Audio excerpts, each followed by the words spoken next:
Hey guys, welcome to Jacob's podcast. Today we're going to be talking about career fairs with Aubrey Warren. All right, welcome to Jacob's podcast. First podcast. Really excited to get this thing going. The whole purpose of this podcast is to provide valuable insights tailored for BYU IS students. As I was just thinking of ways I could potentially help seniors, IS students, thought that inviting people on the show like Aubrey and people who really know what they're talking about, really know what they're doing would be a really good resource. People who have walked the walk, and so I know I'm no professional, and that's why I wanted to set this up so that we can learn from really smart people. Aubrey, go ahead and give us a little bit more of an introduction about yourself, and we'd love to hear some of your just general thoughts on your background. Yeah, for sure, and thanks for having me. So as far as it goes for me, you know the story, but for those listening, I graduated in 2023, last April, in marketing. My freshman year, I actually got a marketing internship at Salient Systems. It's a private security company in Austin, Texas. And that was kind of my first real introduction into internships and marketing and kind of getting a glimpse of what I want to do. At that company, I actually got to do partner marketing, SEO marketing, social marketing, and a lot of different other hats that I got to wear.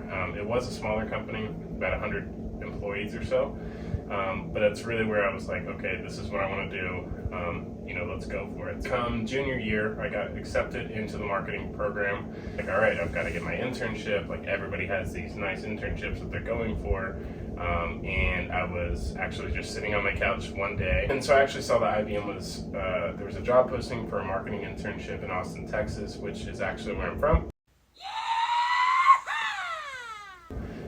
So I was like, okay, let's go for it. And I was fortunate enough, after a relatively extensive interview process, to advance through the rounds and get an offer to that internship. I finished out my junior year, learned a lot in the core. And as I went throughout the core, I was really starting to fall in love with the analytical side of things and making data-driven decisions. I was fortunate enough to receive a full-time offer to come back. Flash forward to about a month ago, I started full-time as a paid media specialist. So yeah, it's a brief just intro for my career throughout college, what I graduated in, and yeah, happy to be here today. Yeah. As you can see on the TV, the topic of today's discussion is career fairs. So this week for the IS students, we've got the STEM fair, which in my opinion, for IS students, probably the biggest event you can go to on campus, in my experience, most important event you can go to.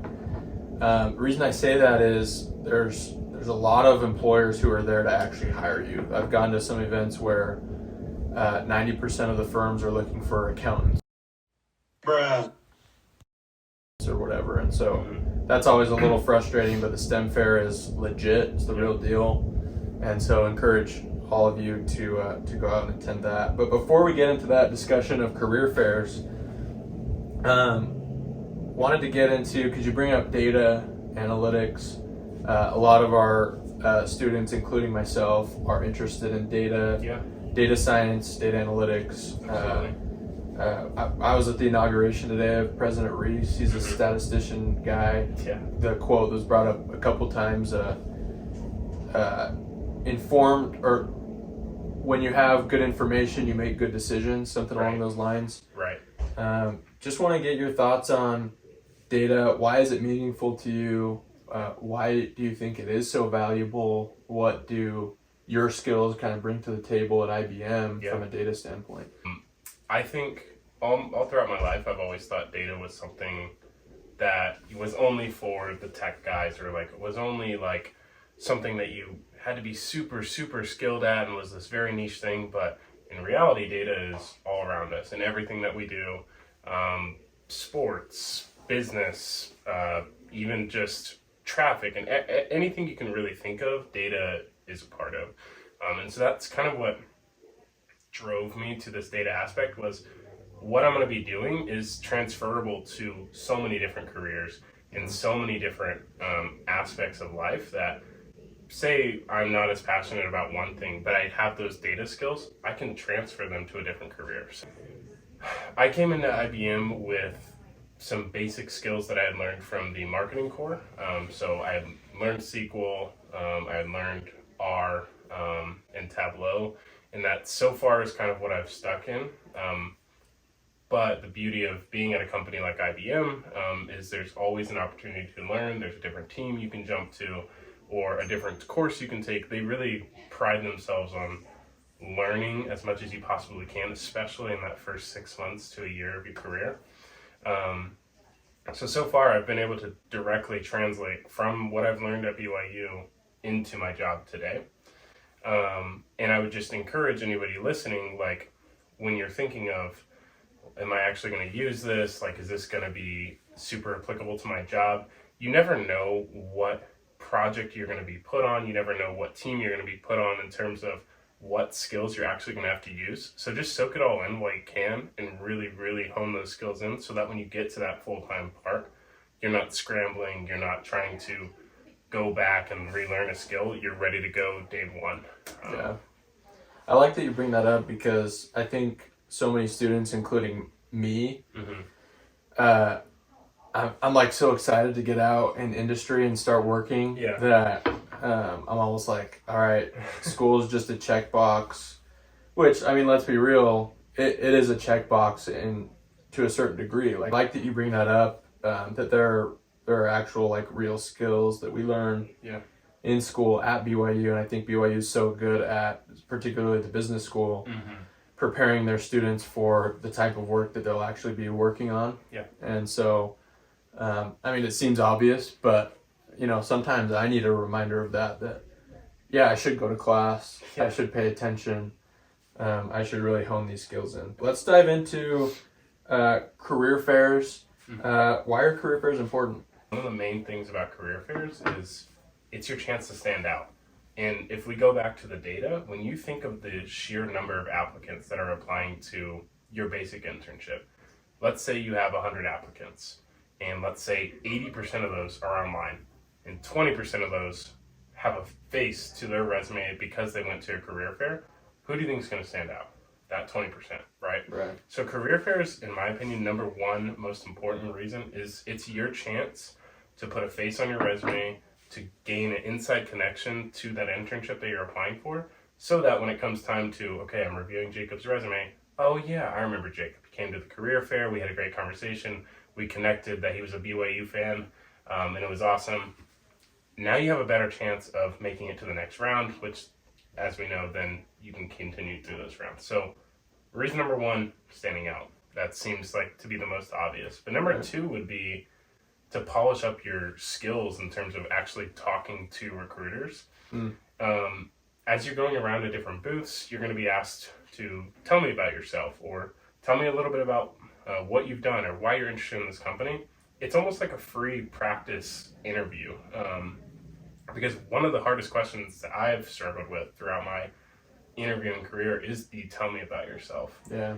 But if I have practice going to recruiter A, recruiter B, recruiter C, and saying the same thing over and over again and giving them that elevator pitch, come time for the actual interview, I'm prepared, I'm ready. So those are two of the main reasons I love them. Love that. Yeah. Yeah, that second point, that's something I haven't really thought of before. It's an opportunity to practice. And I think, like, I keep saying, like, and so many students, including myself, like, I guess I'm just sharing my own thoughts here. Yeah. But I feel like a lot of IS students would agree with me here that sometimes it's daunting to get out and talk to people and engage in conversation, go to events with a ton of people, particularly introverted students. Yeah.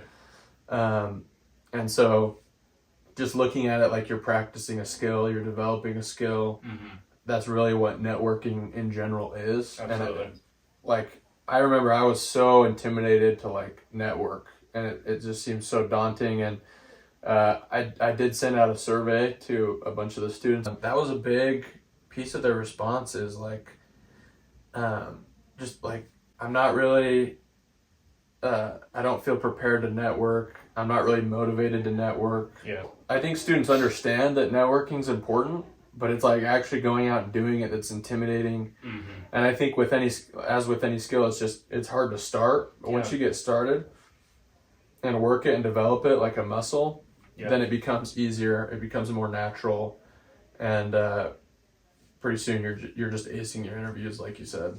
Absolutely. And I think along that point, I mean, I am definitely someone has struggled to start and make that first step to reach out to that connection. But the great thing about career fairs is these recruiters are coming to BYU to see you. It's not like you're going to go to their booth and they're going to be like, oh, like, why you come to this booth? They're like, inconveniencing them. Yeah, exactly. They're like, wow, yes, I'd love to talk to you. We need you here. And so just keep that in mind as you do attend these career fairs. Like, you're helping them just as much as they're helping you. So, want to hear some of your general rules that you kind of have for yourself as you're talking to recruiters or employers. Yeah. What are some principles that you kind of live by as you're going about that process? Yeah, I mean, I think first is when you're talking to recruiters, it seems obvious, but I tell everybody this, especially as I help them in mock interviews, like, be yourself, as cliche as that is, and don't be so stiff. Try to smile, try to laugh. Even if you're faking it, you can fake it till you make it. Just give them a laugh, give them a smile, because that is going to improve mood, improve your overall stature and confidence as you're talking to them. It's just a simple body language thing that really makes a difference. And as you go throughout interviews and you interview different candidates, you'll notice it. You'll notice the people who maybe aren't smiling as much or laughing or trying to be so robotic. Just try as much as you can to loosen up and be casual. Not too casual, but professionally casual, if that's a term. Yeah. I think as you go talk to recruiters, the advice that a lot of people give, is have your resume printed out, right? Yeah. But before we even print out that resume, let's make that resume look fantastic. I mean, a lot of people think, okay, I printed out my resume, here it is, okay, I'm good to go. If I'm the recruiter and I get your resume and it's not optimized, it doesn't look as good as you want it to look, I mean, cool, you gave me your resume, but am I impressed by it? So let's make it to where we optimize that resume, we give them the resume and they say, wow, this kid really knows what he's talking about. I want to call him for that screening call or push him to the next round. Just being able to kind of act naturally, kind of smile, make the recruiter laugh. Like, that's something that requires zero working experience. Yeah. You don't have to have had a job in software for 5 years. Exactly. Like, that's something you could do right off the bat. And then as far as polishing up your resume, regardless of the experience you've had, there are ways to polish it up to improve it. Yeah. And so I'm here for that, for any seniors on the IS Careers team. That's one thing that we kind of bring to the table, and we can help review those and get those ready to go. But there's a lot of resources out there for that. Yeah. Talk a little bit about, I mean, you mentioned like the getting prepared with your resume. What are some other ways students can prepare for career fairs? Yeah. I think one thing that really helps me is find a friend, find a coworker, someone that's in your core with you. Get a study room in the Tanner and ask each other interview questions. Even if at the career fair, you're not going to get interview questions, but if you can become familiar with telling those stories about times you failed or learning how to talk about yourself, you're going to feel more confident in general talking about your professional experience to the point where you go to a recruiter who knows nothing about you and it's time for you to shine, like, you'll be prepared. So I'd say practice with a friend, and if you don't have somebody to talk to, just sometimes I'll do this before a presentation or an interview. I'll just say it to myself and repeat it out loud. But practice having good body language, being natural and not being so robotic with those answers. And then when you go into that, you'll be ready. I can attest to this principle. I remember, so I was in a bind last winter. I had an interview with Toyota, and I was like, it was like the night before, and I'm like, oh my gosh, like, I've been polishing up my resume, trying to prepare like as much as I can, but it was like a busy day at school. I had to work a little bit. And so I texted Aubrey at like 9 p.m. or something. I'm like, hey, could you do a mock interview with me? Like, help me practice a little bit. Yep. And we were on a call through like midnight. Like, he was just, asking me some of the top asked questions in interviews, and it was huge. I mean, a night and day difference of like how confident I felt before I reached out to Aubrey versus like the confidence I felt afterwards, even though it was like 1 a.m. I was able to rehearse those, and it's so much different than just thinking through it in your mind. Being able to practice. Anyone who served a mission, like role playing is huge. You're always role playing with your companion before you go into a lesson. There's a reason for that. This kind of is going along with preparation, but there's a ton of employers at these career fairs. And I was at a STEM prep event last week, and the one question that they would always kind of mock and poke fun of the students for is, so tell me about what you guys do. And they just hate that question. Like, it's the worst question you could possibly ask because everybody's asking it, right? And it shows, one, that you have no clue what this company is or does, and it's forcing the recruiter or the employer to have to give this whole spiel. It's a waste of their breath. It's a waste of their time. And then, two, it shows your lack of preparedness that, hey, like, they had a list of employers to look through on Handshake before this STEM fair. And apparently they didn't look at my company at all. So it's like, why are they even here at my booth? They know nothing about us. They had access to the resources to learn about us. And so there's really no excuse for going and asking those questions. And I do think showing up and asking that question is better than not being there at all. How do you prepare questions? There's so many employers. How do you prioritize learning about like certain employers? Right. How do you go about that whole process? Yeah, I think first of all, given the fact that there is a list on Handshake, you mentioned that. If that's readily available and you have that, that's resource number one. Yeah. You first need to even just look at who's going to be there, and maybe make a list of 5 to 10 companies you know for sure you want to get to and talk to. Once you have those 5 to 10 companies, then let's do what I call like the 2-minute rule, which is you're going to look them up on LinkedIn. You literally can set a timer for 2 minutes. Look the company up on LinkedIn, read their about section, go to their website, find one thing that's interesting, jot it down, so that when you go to the career fair and you walk up to them, you're prepared. You can say, oh, you guys are IBM. Well, IBM does a lot of different things, but you do X, Y, and Z. I really thought it was interesting to learn more about what you guys are doing in the AI space. What are you guys doing there? Yeah. So research is going to be your best friend. Yeah, and you don't have to know it's like they started in 1909, but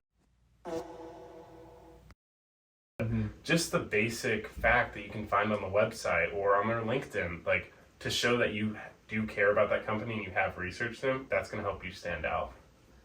Love that 2-minute idea. That's golden. Like, just spend 2 minutes on LinkedIn and their website. Boom, done. That's one company that you can feel more confident going up to their booth and talking to them a little bit.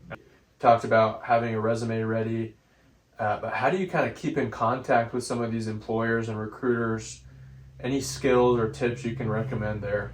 Yeah, I think one of the things I always utilize, and this is because I am big, like I'm always focused on LinkedIn, it seems like, but LinkedIn really is a great resource here to be like, hey, and here's my resume, and would you mind if I shot you a connection request on LinkedIn? And then when they say yes, don't wait until later that night. Say, okay, great, I'm just going to send that to you right now. I'll send you a note so you remember me. Because a lot of times, and I'm guilty of this, I've said, can I shoot you a LinkedIn request? And then I leave the career fair, go to the blue line, whatever.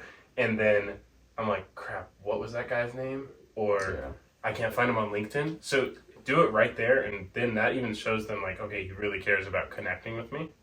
And then also if they say something interesting or they say like, yeah, really make sure, we really want to have applications in by the 24th. You can say out loud, okay, I'm just going to write that down so I don't forget. And just say that so that they're aware, and then pull out your phone and then put it in. And versus pulling out your phone and typing without really announcing that. Just makes it a little bit more casual and less awkward there. Man, those are such good ideas. Like, a lot of the feedback we've gotten from students after going to a career fair is, oh, it was a waste of time because they just sent me to their website or just told me to apply online or they just showed me a QR code. Like, might as well not have come because I can just go apply to a position online wherever, whenever. Right. And so that really like makes it worth it to go there. You're actually connecting with someone and you can message them directly. I think that's huge to like get a contact, whether it's LinkedIn, their email. There's some old heads at career fairs that are all about email. For the IBM internship, there was roughly 6,000 applicants. Roughly 6,000 applicants. There was thousands and thousands of people, right? One of the things that I did, and one of the things that I found out was what helped me get the job once I was done with the internship, was every time I finished an interview, anytime I submitted a resume or an applications, I was messaging the hiring manager and saying, hey, I just did this, I uploaded my resume, I just had a great interview. Whatever it was, I was keeping her in the loop. Did she reply? No. But did she see those messages? Absolutely. So then I'm top of mind. And then at the end of the internship, I was like, so what set me apart? And she was like, how you communicated throughout the entire process. So connecting that to career fair, you connect with them on LinkedIn, you go home that night, you send an application. Hey, I just sent in an application. You go to the next round of interviews. Hey, thanks so much for connecting at the career fair. I'm really having a great time interviewing. I just finished my last interview. Who knows? Maybe they go and talk to their hiring manager and say, this guy really is excited about this. So keep in touch, keep communicating throughout the whole process. Yeah. I think too, there's a fear of failure. Yeah. Especially with, career fairs, it's like you could go booth to booth to booth, like feeling like fail. And that's really intimidating. Any thoughts there? And you can expand beyond career fairs, but love to hear your thoughts on that. Before I got accepted into IBM, I was rejected 40 plus times. And this wasn't a career fair space, but I faced a lot of rejection emails. All it takes is one acceptance. That's all it takes. And so when you're going from booth to booth and maybe you flopped in front of a recruiter, which I have done. Everyone's going to do that or they're going to freeze up. Okay, great. Next booth. That's not the end of the world. You've got to tell yourself in your mind, like, okay, I can just go to this next company. It's okay. Gather yourself, learn from what you did last time. Maybe I froze up on the question where they asked me, like, so why are you interested in the company? Next time you go to the next booth, have more information ready, be a little bit more excited. Take each failure as a learning experience and keep moving forward there. Not every time you talk to a recruiter or every application you submit is going to be perfect, or is the job description going to align with exactly who you are. It never will do that. You will find that employer eventually that aligns with you and is a place for you to grow. So just keep that in the back of your mind, as hard as it is to face that rejection. Yeah. Love that. Get out and go to the career fair. It's going to be a really, really exciting opportunity. Be able to talk to people, kind of get your name out there, stay in contact with recruiters. This is where it starts for a lot of people in their careers. Like they meet someone at a career fair and it kind of goes from there. Yeah.